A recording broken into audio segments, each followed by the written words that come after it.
नमस्ते। आज हम एक बहुत ही दिलचस्प सफर पर निकलने वाले हैं। एक ऐसा सफर जो हजारों साल पुराने दर्शन को सीधे आज के कटिंग एज न्यूरोसाइंस से जोड़ता है। कभी ये ख्याल आया है कि जब हम कुछ भी महसूस करते हैं, कुछ देखते हैं, कुछ सुनते हैं, तो उस अनुभव के पीछे असल में है कौन? चलिए आज इसी गहरे सवाल की पड़ताल करते हैं कि हमारी इंद्रियों को, हमारे सेंसेस को असल में कंट्रोल कौन करता है। तो सवाल ये है कि जब कोई भी इंसान इस दुनिया को एक्सपीरियंस करता है तो वो भोक्ता यानी इंजॉयर है कौन।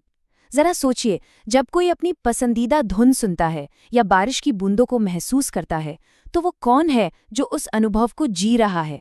ये कोई आज का सवाल नहीं है, ये वो पहेली है जो बड़े बड़े दार्शनिकों को सदियों से उलझाती आई है, और आज हम सब मिलकर इसके जवाब की तलाश करने वाले हैं।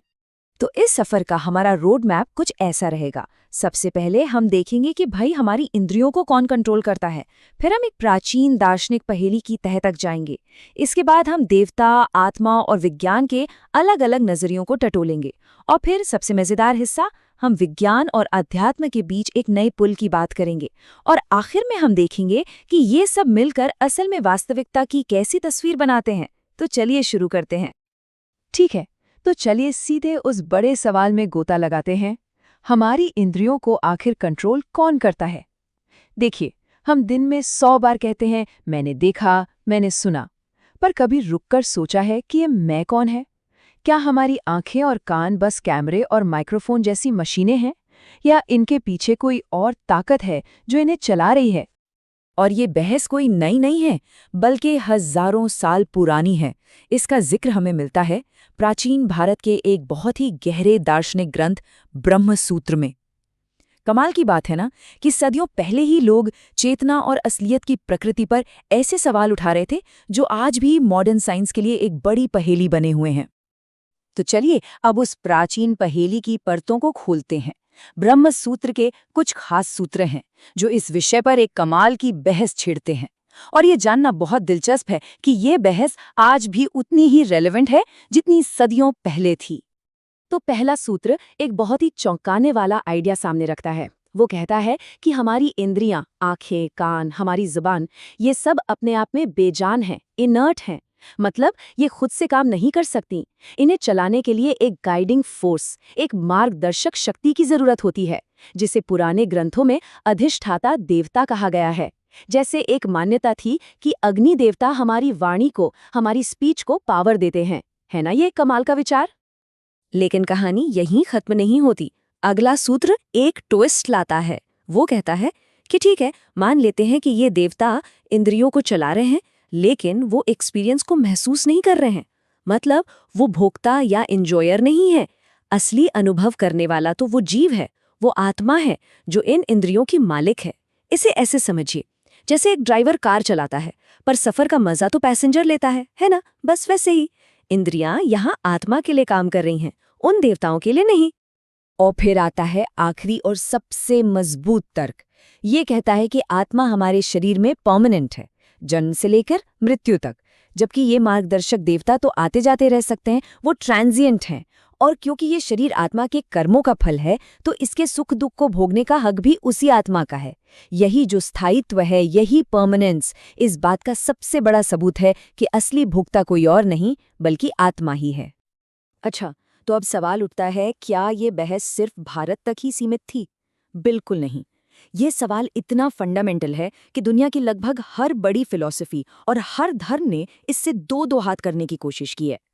तो चलिए एक क्विक वर्ल्ड टूर करते हैं और देखते हैं कि इस पहेली पर दुनिया भर में क्या क्या सोचा गया है। अब जरा इन जवाबों की रेंज देखिए। सवाल 1, जवाब अनेक। क्लासिकल वेदांत कहता है कि हाँ, देवता हैं, पर वे आत्मा के अंडर काम करते हैं। सांख्य फिलॉसफी कहती है देवताओं की कोई जरूरत नहीं, ये सब तो प्राकृतिक नियमों का खेल है। बौद्ध धर्म तो एक कदम और आगे चला जाता है और कहता है कि कोई परमानेंट आत्मा जैसी चीज है ही नहीं, ये सब तो एक प्रोसेस है। और फिर आता है मॉडर्न साइंस, जो इन देवताओं को हमारे ब्रेन के न्यूरल नेटवर्क्स के लिए एक मेटाफर, एक रूपक मानता है। और दूसरी तरफ इब्राहिमिक फेथ्स यानी यहूदी, ईसाई और इस्लाम धर्म कहते हैं कि इंद्रियां तो भगवान का दिया तोहफा है और आत्मा ही उनके लिए जवाबदेह है। मतलब विचारों का क्या शानदार टकराव है। तो अब सबसे बड़ा सवाल ये है कि क्या इन सब अलग-अलग और कभी-कभी तो एकदम ऑपोजिट लगने वाले विचारों में कोई कॉमन ग्राउंड हो सकता है? क्या कोई ऐसा तरीका है जो इन सबको एक साथ ला सके? और हैरानी की बात है कि इसका जवाब शायद हाँ है। यहीं पर एक बिल्कुल नया साइंटिफिक और फिलॉसफिकल फ्रेमवर्क सामने आता है, एक ऐसा ढांचा जो इन पुराने ज्ञान और आज के विज्ञान के बीच एक पुल बनाने की हिम्मत करता है। इस फ्रेमवर्क के केंद्र में एक बहुत ही एलिगेंट आइडिया है जिसे कहते हैं डुअल एस्पेक्ट मोनिज्म। नाम सुनने में थोड़ा भारी लग सकता है, पर इसका मतलब बहुत सिंपल है। ये थ्योरी कहती है कि इस यूनिवर्स की हर चीज़ के, चाहे वो एक छोटा सा एटम हो या हमारा अपना दिमाग, उसके हमेशा दो पहलू होते हैं। एक है फिजिकल साइड, जिसे हम देख सकते हैं, नाप सकते हैं, और दूसरा है मेंटल साइड, जो एक्सपीरियंस या कॉन्शियसनेस से जुड़ा है। और सबसे ज़रूरी बात, ये दोनों अलग नहीं हैं, ये एक ही सिक्के के दो पहलू हैं, हमेशा एक साथ। और यहीं पर वो आहा मोमेंट आता है। ये फ्रेमवर्क एक तरह से एक रोजेटा स्टोन जैसा काम करता है, जो दो बिल्कुल अलग अलग भाषाओं का अनुवाद कर देता है। देखिए कैसे। जिस चीज़ को पुराने आध्यात्मिक ग्रंथों में अधिष्ठाता देवता कहा गया, उसे मॉडर्न साइंस की भाषा में सिस्टेमिक ऑर्गेनाइजिंग प्रिंसिपल्स कह सकते हैं, यानी सिस्टम को चलाने वाले नियम। और जिसे आत्मा या जीव कहा गया, उसे ये फ्रेमवर्क कहता है एक्टिव डायनामिक सेल्फ या एडीएस। मतलब ये एक ही चीज को देखने के दो अलग अलग नजरिए हैं। तो इसका मतलब क्या हुआ? इसका मतलब ये है कि इस नए नजरिए से देखें तो देवता कोई बाहर बैठी हुई सुपरनैचुरल पावर नहीं है, बल्कि वे हमारे अपने दिमाग के अंदर काम करने वाले प्रिंसिपल्स हैं, नियम हैं। ये वो सिद्धांत है जो हमारी इंद्रियों से आने वाली इंफॉर्मेशन की बाढ़ को एक मीनिंगफुल सिंगल एक्सपीरियंस में बदल देते हैं। तो ये पूरा प्रोसेस काम कैसे करता है? इसे ऐसे समझिए जैसे तीन नदियां आकर एक जगह मिल रही हों। पहली नदी है सेंसेशन, यानी हमारी इंद्रियों से आने वाले फीड फॉरवर्ड सिग्नल्स। दूसरी नदी है हमारे ब्रेन का इंटरप्रिटेशन, जो कॉग्निटिव फीडबैक सिग्नल्स के जरिए उन सेंसेशंस को मतलब देता है। और तीसरी और सबसे गहरी नदी है सेल्फ रेफरेंस की, वो सिग्नल्स जो हमारे स्व की भावना से जुड़े हैं। और जब ये तीनों नदियां एक साथ मिलती हैं, इंटीग्रेट होती हैं, तभी एक्टिव डायनामिक सेल्फ के लिए एक सिंगल कॉन्शियस एक्सपीरियंस का सागर बनता है। तो अब हम अपने इस सफर के आखिरी और शायद सबसे एक्साइटिंग मोड़ पर आ गए हैं। अब हम इन सारे धागों को एक साथ पिरोएंगे और देखेंगे कि ये नया नजरिया उस सदियों पुरानी पहेली को, जिससे हमने ये सारी बातचीत शुरू की थी, कैसे हमेशा के लिए सुलझा सकता है। याद है, हमने शुरू में बात की थी कि पुराने ग्रंथ इंद्रियों को जड़ यानी इनर्ट मानते हैं। ये हमेशा से एक बहुत बड़ा पैराडॉक्स रहा है। अगर हम ये माने कि पूरा ब्रह्मांड ही कॉन्शियस है, तो फिर कोई चीज पूरी तरह से इनर्ट या बेजान हो ही कैसे सकती है? ये जो नया डुअल एस्पेक्ट फ्रेमवर्क है, ये इस गहरे पैराडॉक्स का एक बहुत ही एलिगेंट सॉल्यूशन पेश करता है। और समाधान ये है कि असल में कुछ भी पूरी तरह से जड़ है ही नहीं। हर फिजिकल चीज का, यानी नॉन सब्जेक्टिव एस्पेक्ट का, एक कॉरेस्पॉन्डिंग सब्जेक्टिव एस्पेक्ट भी होता है, एक प्रोटो कॉन्शियस साइड, भले ही वो चेतना बहुत ही बेसिक लेवल की हो। इसलिए सच तो ये है कि कुछ भी असल में इनर्ट नहीं है। और इसका मतलब ये हुआ कि हमारी इंद्रियां सिर्फ बायोलॉजिकल मशीन्स नहीं हैं, बल्कि वे साइकोफिजिकल सिस्टम्स हैं, मन और पदार्थ का एक अद्भुत संगम।